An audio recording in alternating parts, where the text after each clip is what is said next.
دوستوں، مردے کیسے تصدیق کرتے ہیں کہ وہ مر چکے ہیں؟ شروع میں مردہ شخص کو یہ احساس نہیں ہوتا کہ وہ مر گیا ہے۔ وہ خود کو موت کا خواب دیکھتا ہوا محسوس کرتا ہے۔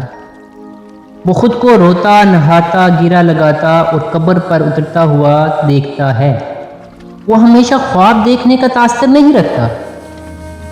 جب وہ زمین پر ڈھیر ہو جاتا ہے پھر وہ چیختا ہے، لیکن کوئی اس کی چیخ نہیں سنتا۔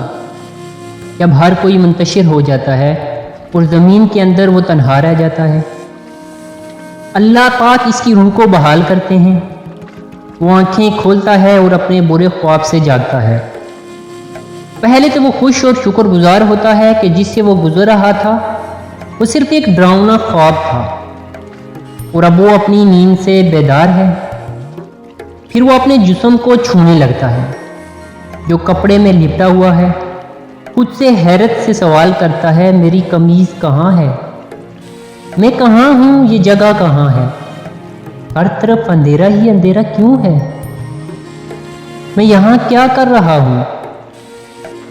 پھر اسے احساس ہونے لگتا ہے کہ وہ زیر زمین ہے، اور جو کچھ وہ محسوس کر رہا ہے وہ خواب نہیں ہے۔ اسے احساس ہوتا ہے کہ وہ واقعہ ہی مر گیا ہے۔ وہ ہر ممکن حد تک زور سے چیختا ہے، پکارتا ہے۔ اس کے رشتہ دار جو اس کے مطابق اسے بچا سکتے ہیں وہ اسے کوئی جواب نہیں دیتا۔ وہ پھر یاد کرتا ہے کہ اس وقت اللہ ہی وہ واحد امید ہے۔ وہ اس کے لیے روتا ہے اور اس سے معافی مانگتے ہوئے اس سے التجا کرتا ہے، یا اللہ مجھے معاف کر دے، یا اللہ۔